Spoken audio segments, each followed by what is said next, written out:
Being an entrepreneur sometimes leads us with so many struggles, so many things, because so many things that we have to do, especially as being a solopreneur. But today is going to be a different day. We're going to be talking to somebody who will help us along our journey to help us gain more momentum. And you know what? It's all about learning and keeping your mind open to receiving. So, welcome today to Let's Get Real. I remind you all, we love a little bit of love and likes, and remember to share us, because if there's something you're hearing, somebody else needs to hear the same thing. So, my name is Glenda Kroll, and I'm excited to be here today. And I want to welcome also my co. Hello. Yeah, hello everybody. I always love our Wednesdays. I'm Nicole Harvick and I'm the co-host. And I always get excited because we've never done an interview that we haven't learned something. And I love learning. So I'm really excited about today. So I want to get started with this gentleman. And the first thing I saw that really stood out to me is he's unapologetically positive. And I think if there's anything we need in this world today, it's positivity. So that just like popped at me. He is a motivational speaker. He is an event host. He is a publisher, and he's also a brand strategist. It's Celebrity CEO .com, and I bet he could help me pretty up at times, because there's some times that it's like and he also is the genius behind Zone of Genius. So I can't wait to hear about that as well. And I would love to welcome Ramon Ray to our stage. Hey, Nicole. Hey, Glenda. Thanks for having me. Good to be on your stage today. Thank you so I'm much for having me excited. live. I appreciate it.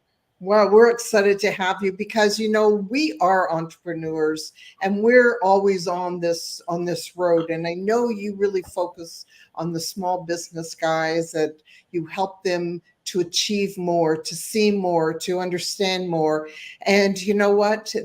Especially in our world today, there's just so many things with social media. You don't know what to do first. And so here, what a perfect scenario to that we have the celebrity all, the man of all, who's done it all.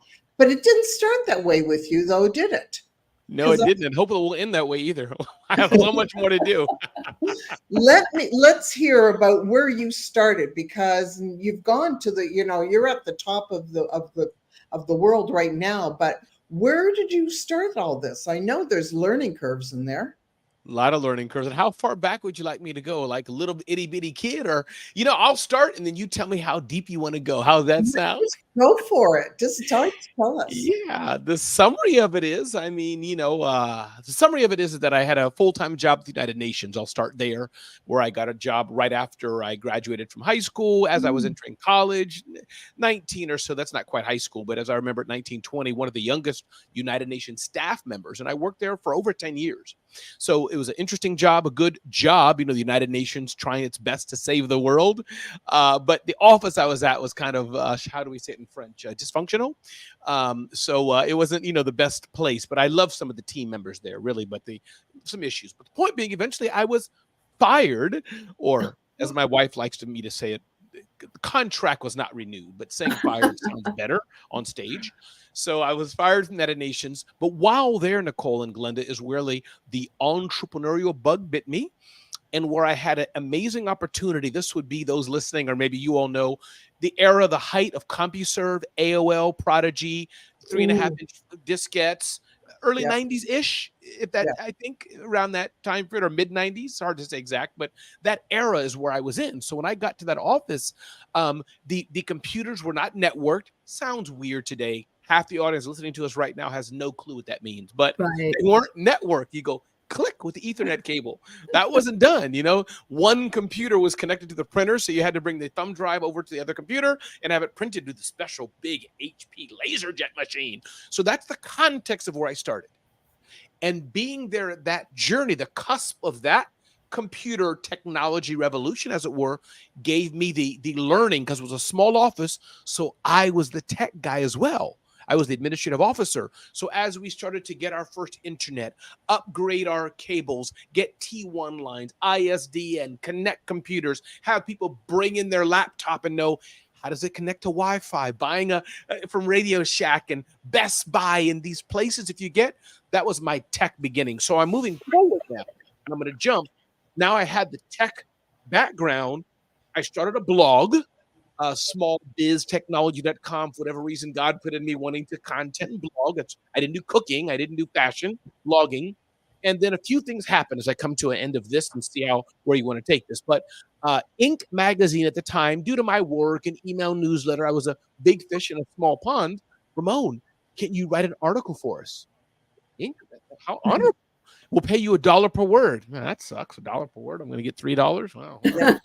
You know, could you write 4,000, 5,000, 2,000? Like, yeah, Nicole. I'm like, oh, I can do this on a train or whatever. So that was the world of content. If you can kind of imagine it. Today, it means so many different things, but just realizing content monetization as a writer, as a blogger. And then a Black Enterprise also at that time period, similar deal. So that was the world of content. And then the aspect of speaking. That's where a similar type of thing, it could have been a Nicole, it could have been a Glenda. Somebody sees you, hey, we saw you speak, we saw you do this little thing in a coffee shop or somewhere. How much would it be for you to speak at our event? How much? I don't, give me 2 donuts and a cup of coffee, we're good. Like, you're speaking fee. Literally, and I'm like, my fee. And again, so that was the big aha monetization of speaking. So years later till today, Ramon Ray has started a number of online blogs, media companies, small businesses, not millions, but small companies, and sold them for some good money. Motivational keynote speaker, and working with a number of businesses to help them shine and build their brands more. So kind of I do a lot of little things. Is that helpful, Glenda? It sounds like a lot of awesome. Was this the start of when you developed zoneofgenius.com? So Zone of Genius is a recent company, as we talk today, about 2 years old or so. But yes, it started the same playbook, smallbiztechnology.com, April 1999. I bought the domain. I've sold it since then. Smarthustle.com was in 2015. Sold it since then. And so today, same playbook. A domain. I look for domains and build content on that. In fact, while we're here, I may look up glendanicole.com and see if I can buy that domain and see if I can build a company and sell it to y'all for millions. So, well, I hear that's one of your pastimes, right? Is buying domains. That's right. That didn't make it to your bio, but I think we're going to have to add that for next time you're here. Hey, unless you buy it first, I want to show on mute and buy it real quick while we're here live on the air. There you go. That's funny because one day I heard like my guides tell me, I heard buy belly laughs with Buddha. And I'm like, excuse me, what? I still have it. I don't know why yet. There you go. But it's mine. I love it. So you became an expert as well on personal branding. Mm-hmm. And I would love to go into that because, that's something that is so important in all of our lives. How we come across, how we appear, how we show up with people, it says everything. And especially because our life is social media. Even when we don't want it, we still have to have it, right? So, can we go into going into personal brand, how you started to, now you're the expert on social branding and getting out there. How can we begin? Like, let's say you were the little guy who's really not out there. So can you give us a bit of a step progress of what we should be doing? Yeah, let me touch on what I think it is and what it's not. And I'd love to get your feedback, Glenda, Nicole, too. Then I'll answer that if I may do it that way. Is that okay? Absolutely. Yeah. Mm-hmm. So I think that for many of us, because I'm, a small business owner too, you go to the networking events, which are great. BNI, whatever it is, no dinging them. Great events. You go to your local chamber meeting. I'm on a board of directors of the local chamber here in Manhattan, in New York City. So great. We go to those events and, hey, I'm Nicole. Could you buy from me? Could you give me $1? I'm Glenda. Okay. Could I call you right now and set an appointment? And could you buy from me? And Ramon, hey, could you, I'm the, whatever I'm doing. Could you buy one water bottle, Nicole? I got a sale that day. So we do this one-to-one slog. We do it every day. We pay our taxes and we do it. And I get that. Maybe we do some Facebook ads because everybody's doing Facebook ads. So all these things, I bet Glenda and Nicole probably do Super Bowl ads because they have all that money. They probably just plunk down a few million. We just throw it away. Yeah. So my point being, we do these things, and we understand this aspect, word of mouth or advertising, whatever, to get a client. So that's good. Right. The aspect of personal branding, as I talk about in kind of my book, Celebrity CEO, and I say in that framework that I challenge, every small business owner should have the opportunity to be a celebrity, should be well known in what they do. Or you know what? Should be a celebrity in their zone of genius. I'll put together two of my brands. So that's the aspect of personal branding. And here's what it may look like. It doesn't mean you're well known as Biden or Trump, take your pick, as LeBron James, Kim Kardashian, Brene Brown, take your big star of the day. But it means that little, in a good way, Ramon Ray or Becky in Philadelphia, George in Washington State, they can be well known in their town to the customers who need them. So for me, I'm well known to very large brands who are marketing to small businesses. That's one of my niches. Everybody doesn't know me. They will today because I'm on the Glenda and Nicole show. But large brands that reach small businesses know Ramon because year after year, week after week, my messaging is to them. So personal branding is being very well known, or the celebrity CEO in your niche, in your market. That's the beauty of what personal branding is about, getting attention, as Gary Vaynerchuk talks a lot about, right? He's kind of popularized that in modern days, getting attention. Hey, I'm here before you even get the sale. Wow, that's absolutely brilliant. And it's, so simple, but yet not, right? Because the most difficult thing is really figuring out where you're going and what you need to categorize yourself, right? It's finding those keywords, finding those things that bring you more traffic coming to you. That's right. Now, and that works, Glenda. I'll add the keywords, yes, but I just want to add, also works not just the traffic online SEO, which you're exactly right about, but I wanted to add, and if we have time, I'll input this more, but in general, you may be showing up every week at the event, every week. There goes Nicole again. There goes Glenda again. So it's that, whether digital offline, I just wanted to underline that. It's just, there she is again, wearing her white blazer, wearing her pink hat, whatever the silly thing may be. But I'm blending a lot of things here, but I just wanted to add that as well. But that people kind of know, yep, that's, I don't know her name, but isn't she the lady with the glasses? She sells those thingamajiggies. Showing up. Yes. The consistency, what we all tend to lack in one way or another. We talk about being consistent. Well, if we're not there, if we don't show up, then we won't be seen. That's right. That's right. So when you're talking about social media, there's so many platforms. What do you suggest? Going on to certain ones and only staying on those?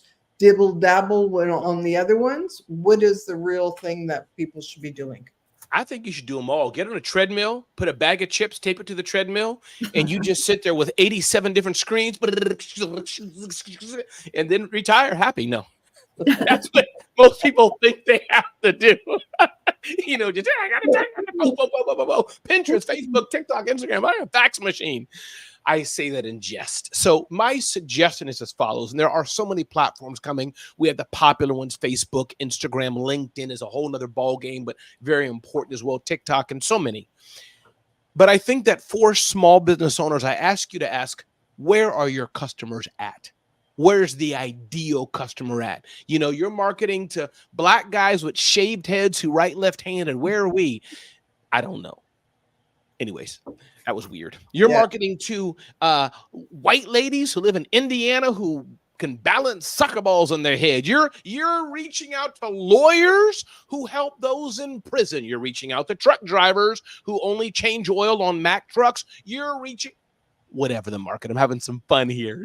So whatever it is, where are they at? You're reaching out to football fans, people who like crocheting, people who like to have more tranquility and quietness. Where are they at? So start there. Now, I do think by default, Nicole and Glenda, most of us are indeed on Facebook.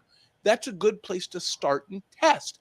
However, you can build a pretty good strategy on LinkedIn alone. And as we know, TikTok is growing. As Yeah. we talk, maybe it'll be out of business soon. Who Well, knows? that's the other whole thing. Yeah, But exactly. At this point. TikTok is popular. People are making money. And I think the key is be on social, find out what resonates, what grows most. And I would say, as my friend Jay Bear says, his book is called Hug Your Haters. If your audience doesn't know him, look him up, Jay Bear. But as he says as well, do have an email list. Do have your own owned platform. Don't just rely on social media alone, but it's a good starting point. Yeah, And and sorry, I just want to go back to that because that's one of the things I was wanting to talk to you about because an email list is so important. So let's talk to our people about having an email list and then how often you should be connecting with them and so forth. Sure, absolutely important. Listen, you're going to have the younger generation, whatever that may mean, those 40 and below, those young people. No, I'm just teasing. Those younger people, 20 years old, 17, 16, whatever. Oh, no, everybody needs to be on TikTok. Everybody's only doing Snapchat. I get it. But let me just tell you a secret just between us three. It's a lie. Here's the thing. Many people, especially those professional workers, in fairness, if you're kids and younger, you may not be on email so much, but many people, email is still powerful because when TikTok changes its algorithm, when Facebook stops to push down your content, when you're wondering, I'm posting on X, but formerly Twitter, but people aren't seeing it, your email still, if you're writing a good email newsletter, 20, 30% open rate, it's still going to have success. So my point is, yes, build an email list. And I would also say, don't spam people, don't drown people in it. But SMS is also important as well. And there's many tools you can use to collect people's text messages, especially when they want to hear from you and grow a business that way as well. Perfect.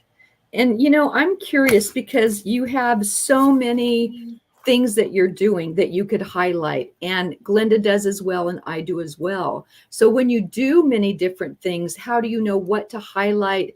And can you be more than just one person, Sure. one person doing one thing? You can. Well, I have a clone. Like I can call him over here. Hey, Ramon, can you come over a minute? Nicole has a question for you. So he's here now. The cloning center. Okay.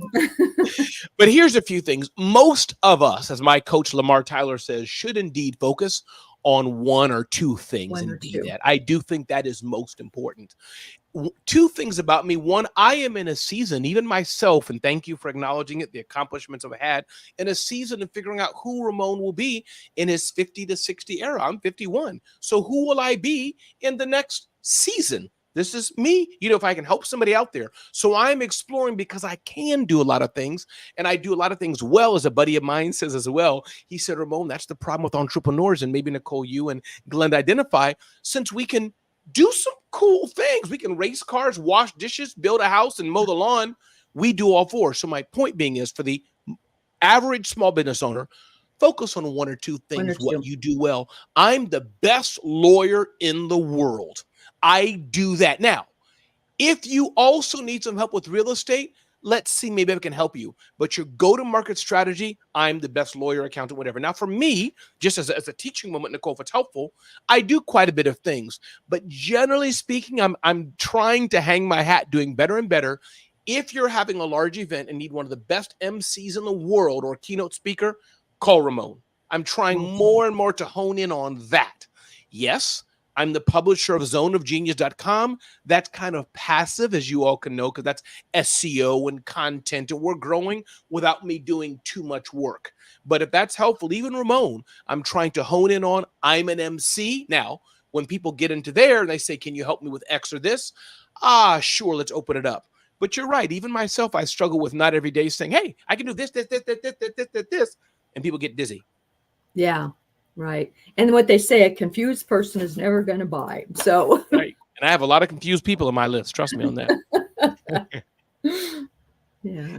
So as at the point you were a solopreneur, and then now you've expanded and you've got more of a team around you. As a person who is going from a solo and trying to expand themselves, how do they go about that? Yeah. Seth Godin says this very well. And I want to say no one should be a freelancer or in soloist. Everybody should have some sort of a team. But I shouldn't go that far, because George, who's out there, who creates custom cups, or Melissa out there is a great crochetist or whatever she's doing, or Robert, who's a great accountant, he wants just to be an accountant. What Seth Godin says, my mentor, that means we have to pick better and better clients who are paying us a premium. If you want to earn 300,000 gross, 500,000 gross income, whatever the number is, that means you can only serve a finite amount of people. I can only have Glenda, Nicole, 2 others. That's it. So that's one thing. Have better and better clients that are paying you a premium, and be a soloist. Second tip before I get to the crux of your question, though, as my friend Elaine Fodelt says, I'm looking at her book now. It's called The $1 Million One-Person Business. There's a number of ways you can build a larger business, but often that's with scale. You're selling online services, eBay. It's kind of using tech to credit card and automate. So that's 2. Having said that, those of you who are soloists and you're finding you're getting more business than you can handle, good. You're finding yourself busier and busier. Here's the way to scale to the size you want. 1, consider getting an executive assistant, so at the very least, she or he can help you with your email, with your calendar, just managing the day-to-day things of your business. You don't have to spend all night importing and exporting, doing CRM, things of that nature. So you want to find an executive assistant that can help you with that. As you scale up, maybe you want a project manager that can be the thought partner with you. A little different than an executive assistant. And I've done both, where my executive assistant is so good. Her name is Jamie, where she grew into my project manager, and she had to have an executive assistant. So that's number 2, project manager. Congratulations. Thank you. And then underlying that is where you can have other either employees or executive assistants to do the tasks, if that makes sense. So you're there doing probably at this stage much of the sales and still doing the work. You have a project manager helping you keep aligned. Maybe you share an executive assistant, or they're your executive assistant. And then just riffing here, Glenda, then maybe you have 2 or 3 junior staff members helping you get some of the work done. That's a sample way, without knowing the business, to have a move from solo entrepreneurship to having at least a small team to help scale you to where you want. That's fabulous. And for, being out there for people that are trying to look at ways of increasing their abilities, because, the problem is when you are small, you, like just what you said, you can only look after so many people. There's the other option of going on it as, working with groups as opposed to a one-on-one. There's the other ways that you can increase your ways of doing it. But I love that. And, so as the person who is out there now, and now being who you are, do you ever feel like you are ever being an imposter? I know it's a real thing, and I probably call it something different. Okay. But I've not had that challenge, but I know it's a real thing. And I have to recognize it's there. Many people said, Ramon, I feel I'm unworthy. Ramon, I feel I don't belong here. I'm just dialed different. I can tell you what my problems are. I feel, and let me know, Glenda, you can help me. You can get inside my mind, Glenda, Nicole, but not too much. I don't want to cry live on the air. I don't want to start boohooing, No, Ramon, we would comfort you. Okay. It's okay. We could get too real, right? Yeah, but for me, it's things like, and let me think about it, because I think this will be really good for somebody out there listening. So I'm trying to think of the right word. Sometimes it escapes you, floats out of your head, but it's like I speak too fast. So I know I do. So I feel that I'm dumb.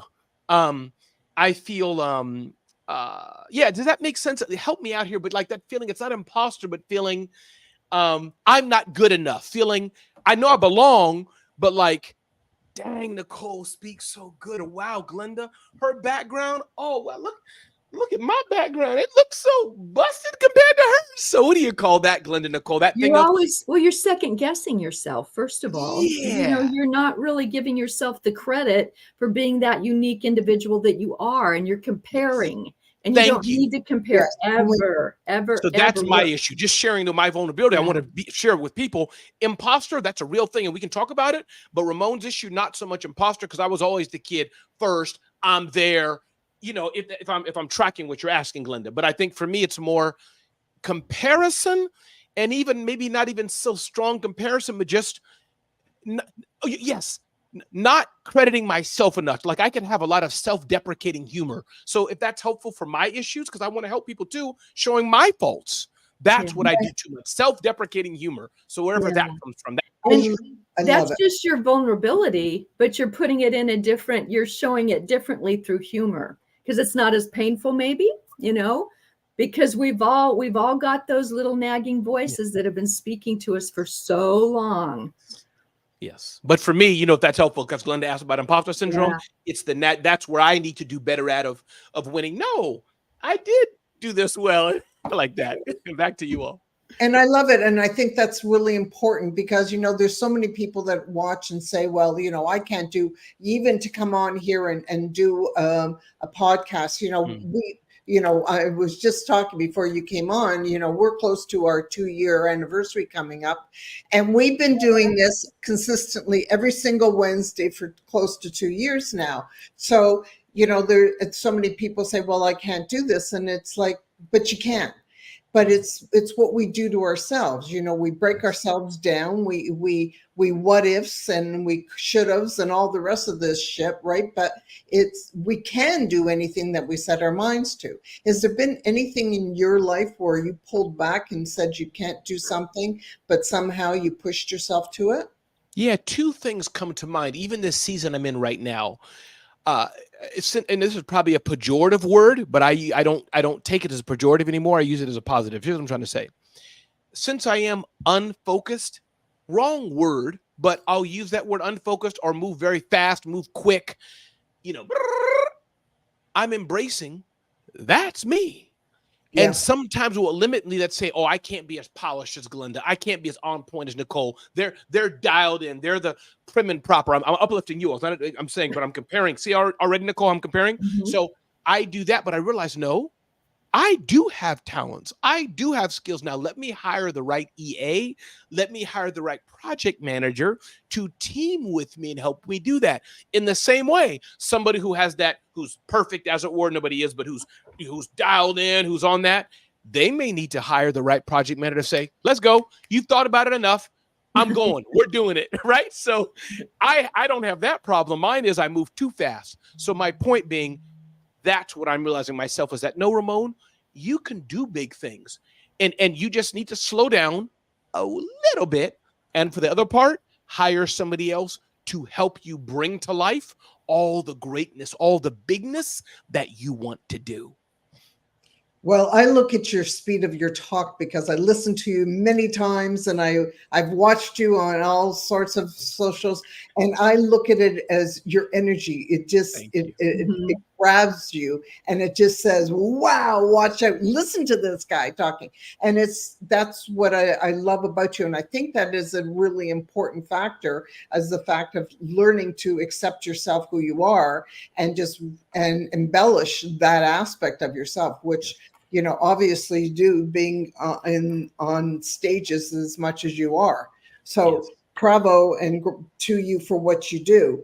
Now, Glenda, can I add one thing on Glenda? Yes. I just want to add and say that it's amazing that when I am not being me, because that point about speaking fast, I won't say too fast, but speaking the way I speak, it's how I am, is that when I try to be somebody else, I try to be my mentor, Seth Godin.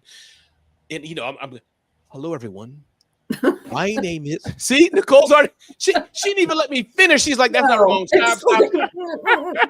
Time out. But when I try to correct myself and be the other, my clients are like, metaphorically, Ramon, what's that? We didn't hire that version. No. Bring out the other Ramon. So I just wanted to add, Glenda, to your point.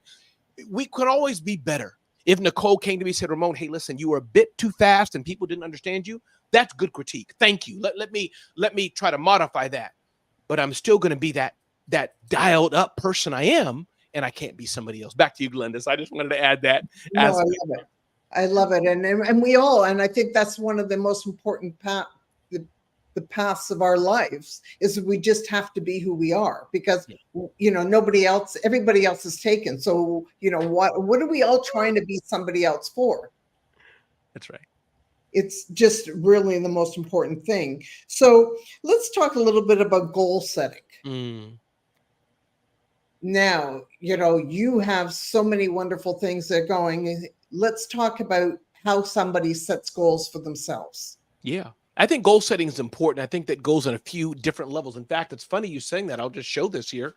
I need to update this, but I have written a 2020 goal that said no debt, more Ooh. pay, more giving. Now, 2020 was, of course, when the pandemic was around and all those things, and all of us were locked away, doing new things. So I was introduced to the world of personal development. Then I wrote a goal down. Never did it before. So here's the thing about goals. Wow.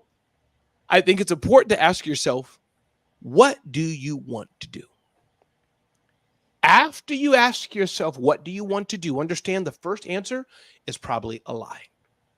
Yeah. Interesting. Ask yourself again. No, Glenda, no, Nicole, no, Ramon. What do you really want to do? You may say the same thing, or you may say, well, yeah, here's what I really want to do. Yeah, but exactly. But if I didn't have a dog, if I didn't have kids, if I wasn't this, if I didn't go to school, right. Now we're getting somewhere. So my point is, once you have this one or two goals down, now what are your skills? What are your strengths? What can you do on your own, and or what can you partner with and do with others? And how can you take small steps to incrementally go towards that goal that you want? And understanding, give yourself grace. Give yourself grace. So those are a few things, but I do think goal setting is important. And there can be goal setting for when I turn 90, goal setting for the end of the day today, goal setting for the next month. There might be different goals, but those individual goals might be steps toward the bigger goal. And I'll add one more thing and say, maybe you have a few goals you want to do. And may I share my goals, Glenda? I'd love to hear your goals. Okay, and I'd love to hear your goals, Nicole and Glenda as well. But I think for me, for example, I don't even know how to say it, but I would love to have a bigger platform that reaches millions and be known as the Steve Harvey or Chris Rock of entrepreneurship or small business, right? Because I look at them as entertainers. They're fun. They're chill. Now, I know they're very serious businessmen, but the public image, just kind of being chill.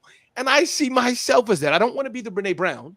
I don't want to be the Simon Sinek of the TED Talk, right? The academic polish. No, I want to be the more chill version. So that's my goal, to be in a platform, reaching millions a day or a week, but to be kind of known as the not so much Oprah.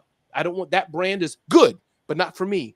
But the Steve Harvey or Chris Rock or something of entrepreneurship. So that's, I don't know if it's so much of a goal as more of an image or a thing.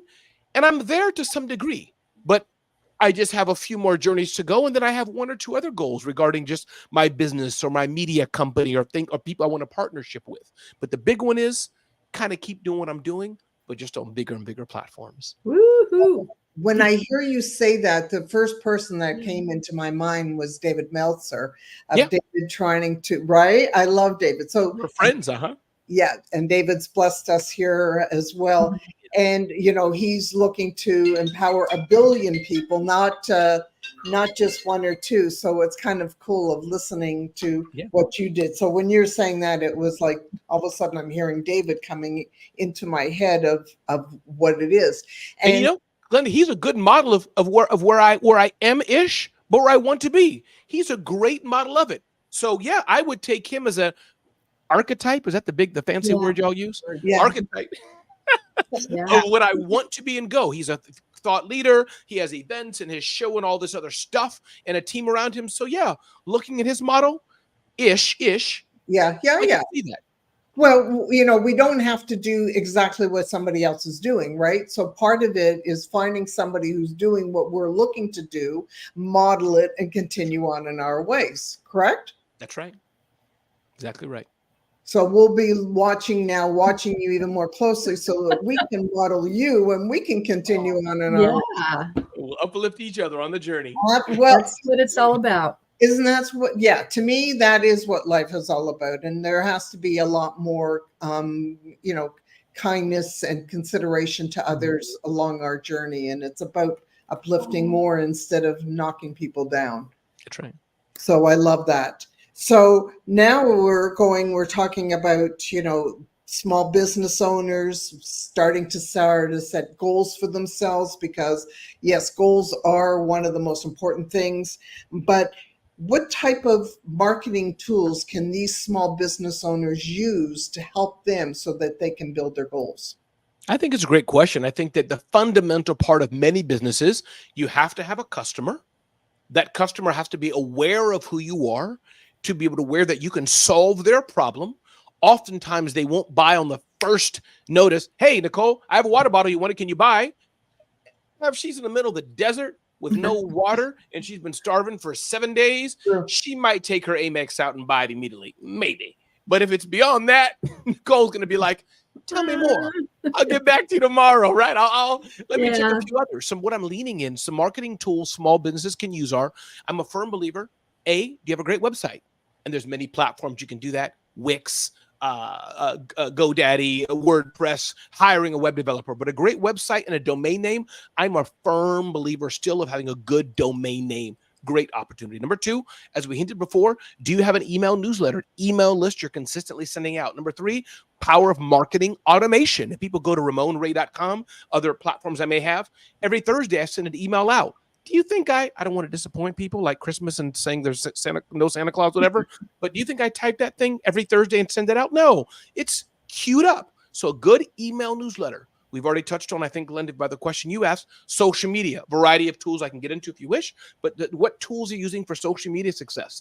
And I can go on, but these are some fundamentals to manage the inbound traffic, to be able to nurture people to a sale. Hey, Nicole, I'm here. Hey, Nicole, I'm here. Hey, Nicole, how are you? Hey, Nicole, this sounds weird in this context. Nicole's going to be like, stop. But in email marketing, so different.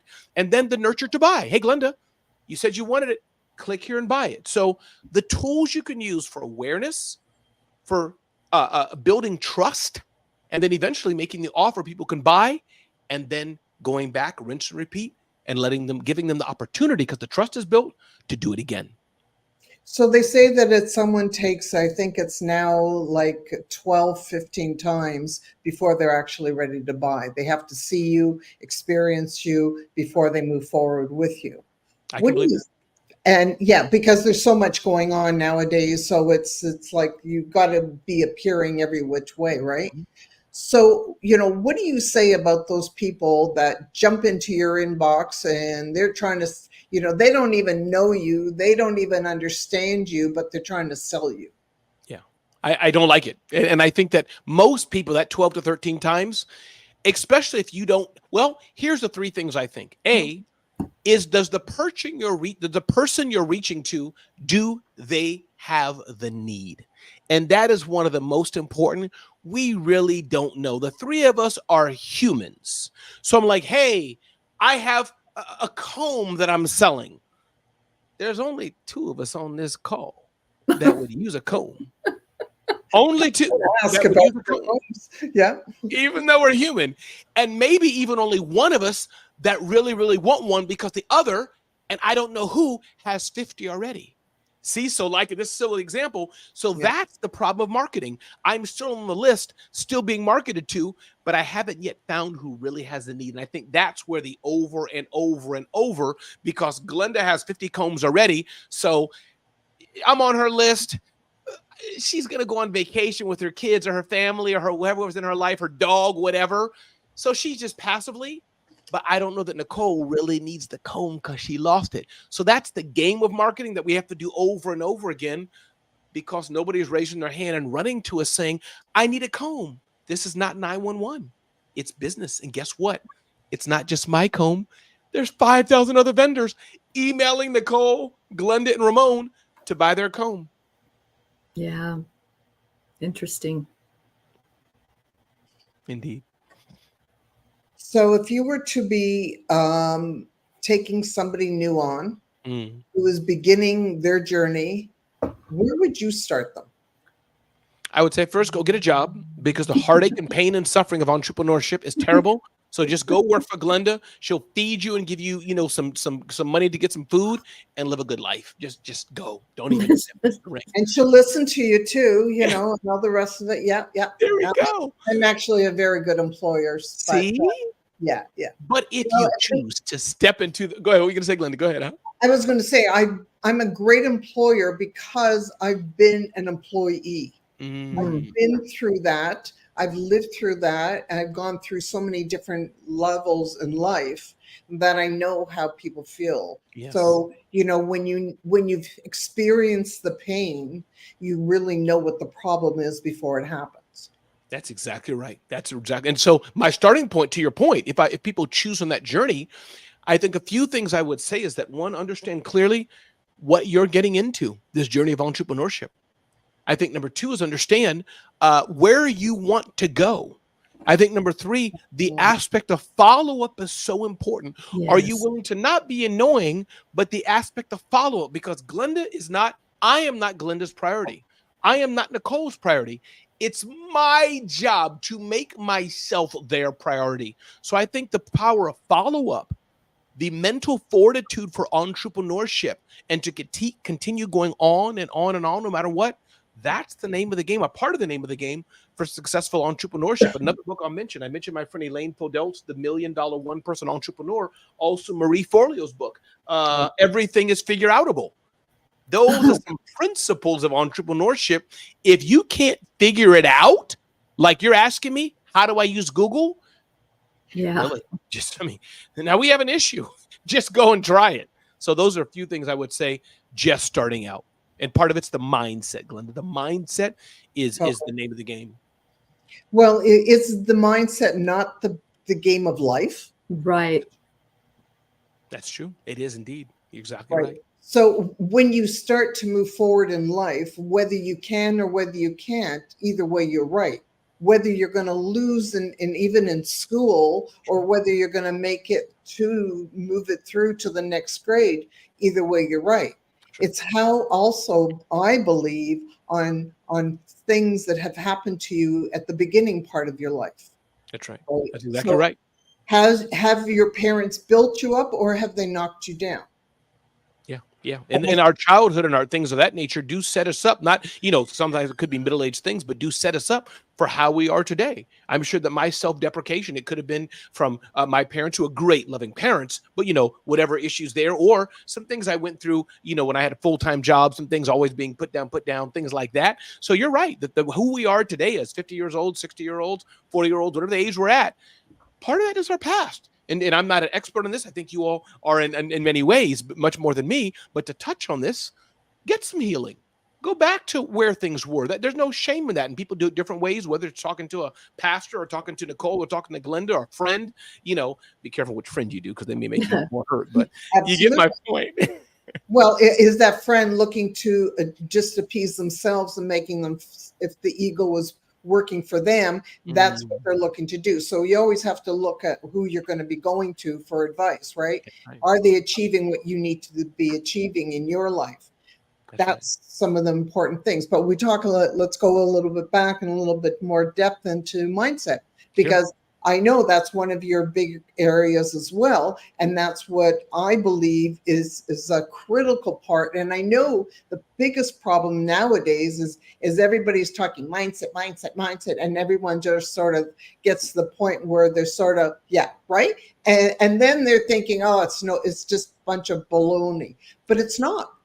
Right. What we got to start from where where our hangups are, what we think about, whether we believe in ourselves, whether we have that courage to move forward and do something that we've never done, because the fear factor is what sometimes pulls us back because of where we've been in our life. That's exactly right. And I think the danger, Glenda, as you said, is that the combination of where we've been, childhood, or things that, 13, 14, whatever you want to call it, things we experienced, put it that way, trauma or not, abuse or not, mild or whatever the thing may be, that then combined with that, the other commonality between all three of us, instead of not only being humans and one of us or two of us use a comb, is that we all have issues with our mindset.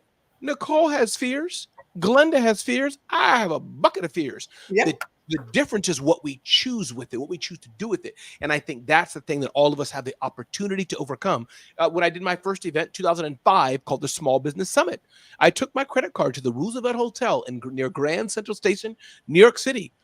Said, hey, listen, other brands are doing big events. Can't be that hard to get stage, lighting, carpet, some stale food, not stale food, some cheap food and whatever, and bring people together. It is hard, of course, but meaning you see what they're doing.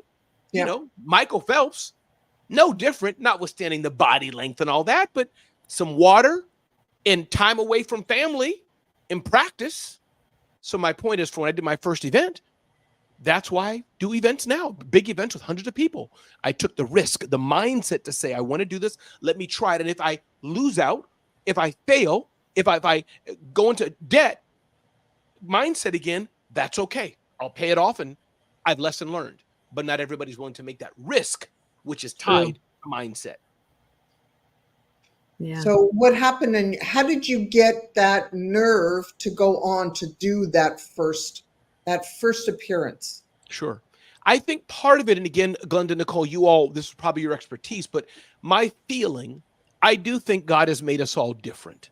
So I think that for me, like you asked me about imposter syndrome, I just happen to be the person jump in first, dive in first, fearless, go without thinking. That in many ways, that's a gift. So for me, I wanted to do something. I said, heck, I'm going to do it. And I've done that things in so many ways in life. I'll ask the friends, hey, who wants to go out to eat? Oh, maybe we should. Okay. Wow, how are you? Oh my God, look at the cute baby. Oh, you bought a comb? Who wants to go out to eat? Oh, wow, it's warm today. Okay, cousin Becky.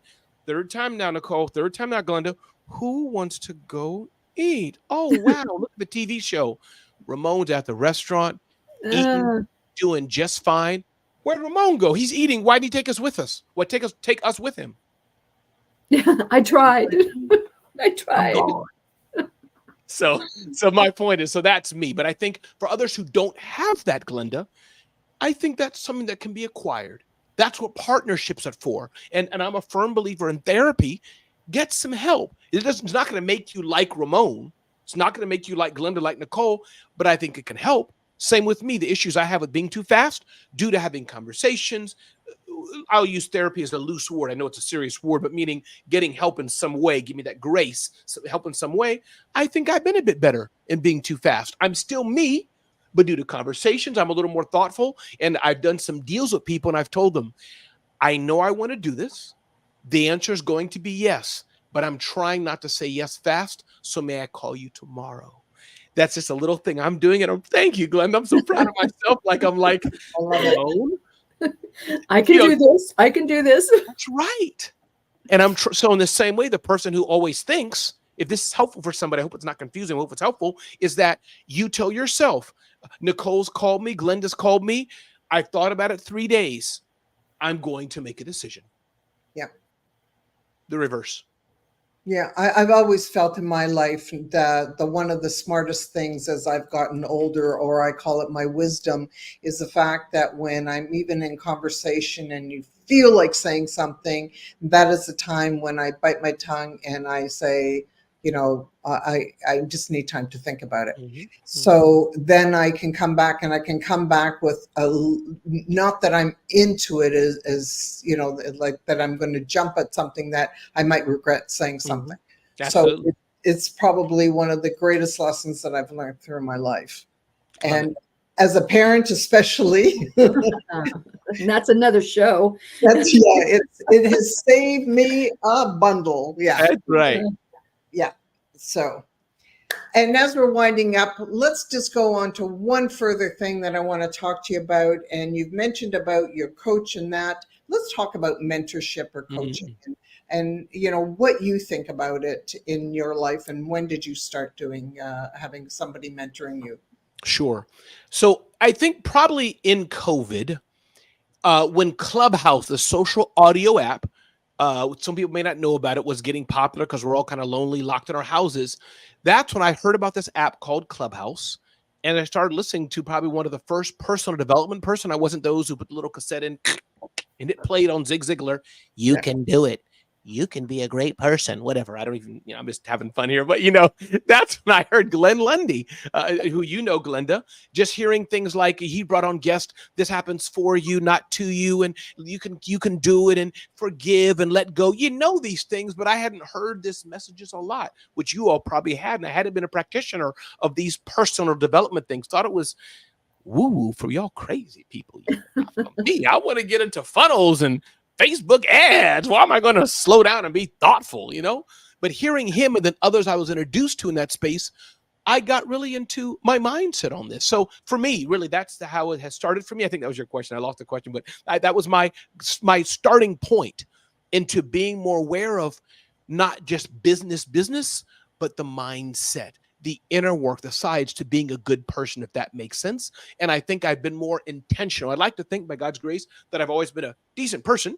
I'd like to think I didn't have any extraneous issues, but I think I've been more aware of, what, maybe Glenda had a bad day and she didn't mean to scream at me. Let me pause before I think that she said no to the deal. We know that, right, Nicole and Glenda? But I think only in the recent years, and I don't say due to my shame per se, we all have a starting point, is where I've learned the tools of, or hey, Nicole, she didn't call me back. You know what? Maybe she darn lost my number. Maybe her phone got dropped in the toilet. So learning things like that. Is that helpful? Helpful what I try to do? Yeah, it is. Don't create a story. Just, just let it go. Don't create the story because you're always wrong. That's right. That's right. And then when you do have the story, because it wouldn't be Nicole and Glenda, when Jeremy says, Ramon, I just don't like you, Ramon, because I don't like your glasses and I'll never talk to you. Now the story is confirmed. I know the story and I can still say, you know what, Jeremy, that's okay. I respect that and it doesn't have to take my piece. So I still can win, as it were. Absolutely. Absolutely. And I think that one of the most essential things in our life is to be more aware and to be a little bit more understanding. So, right, I believe that, when a smile can change somebody else's life for that day, and just something small can create something so good for somebody else. 100%. And that's why I love your energy, your happiness, your being up and being positive. It's all about living a much more eventful life. That's never mind as a service you, but it services others. That's right. That's right. And isn't life better that way? Every day, about every day I do an IG story, Facebook story saying, make an impact in somebody else's life. And I try to, so many things we can live by. So many of us have different mantras. I'm sure you have yours, Glenda, Nicole. But me, when I die, besides the unapologetically positive, which is I have in my bio, maybe I'll change it now or add it. I really try my best every day. How can I make a difference just in the world?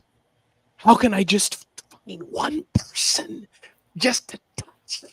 It doesn't have to be big. It could be, but just one person just smile and say, good morning. Because the world is so full of hateful, jacked up, crazy, hurting people. I know. Y'all got me all excited again now.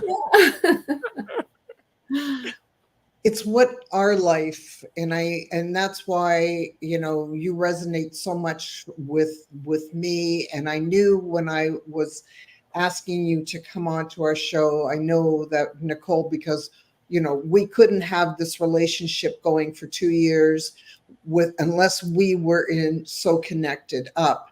And for us, first of all, I want to say thank you very much for coming in and giving us of your time, which I humbly appreciate so much because I know how busy you are. But so the most important thing out there is making somebody else's day just that little bit better.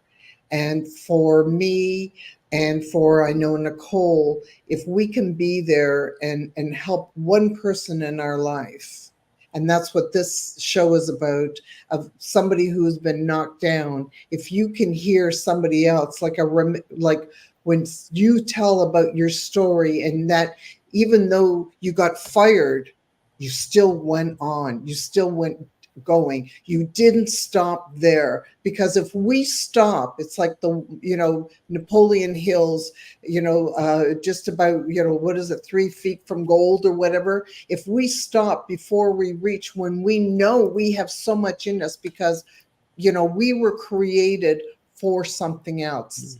And it's taken me most of my life to figure out what that was. But, I'm hoping that somebody hears this and realizes that your journey is out there just like everyone else. But you know what? It's all about touching somebody else's life in a beautiful, positive way. Thank you so much. And Glenda, it's a pleasure to be here. Nicole, thank you for trusting Glenda. Yeah. And thank you for having me. And just what an amazing experience this is. And you all are wonderful, wonderful interviewers. And even made me tear up. Like not a full tear, but like the small little, like a half-an-inch tear right there. Oh, I didn't get a full tear. I blew it. Yeah, so I don't mind crying. I like crying. It's healthy. So, but Yeah. thank you, Nicole. Thank you, Glenda, for having me. I appreciate it. Thank you so much. And I always love for my side cohort here, or my buddy, to sum up what she feels of how this hour went. Well, the one thing that I can say is it takes an hour, but I fell in love with you. I mean, you're real, you're raw, you're open, you're honest. And I really, really love that. And I reflect back, when you're talking about mindfulness and just doing one thing for someone, and it doesn't have to be much often. It can be the tiniest of things, just meeting someone with eye contact, smiling, opening a door for them, or any way you can help. And I go back to where I remember, because I'm older, I worked a male-dominated field of real estate in the 80s when greed was good, and it was nasty. It was really, and looking back at it now, it's like, oh my gosh, how did I exist in that? Because now it's like when you clear your trauma, and when you start healing, and you start seeing the big world with your real eyes, and you look around, and you can help people, and you don't know who's listening. That's right. So always be yourself. And even if you think that no one will ever want to hear that, well, why would anyone want to hear from me? You would be surprised at how many people are listening and watching very closely, including your children, at what you do.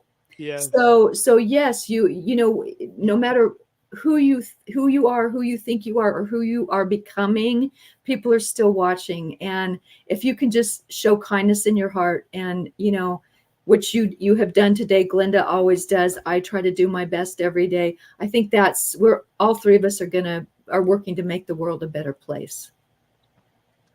Absolutely. I love it. So. Well, I just want to say again, thank you very much. And if those out there, we hope that you have gotten some golden nuggets. I know I have, so I have too. And, it's all about sharing, because, when we share, we care. And that's what it's all about in our life. So thank you to everybody for showing up today and watching us, and those who watch us on the repeat. I'm just here to say thank you so much. And we're sharing because we do care. Thank you.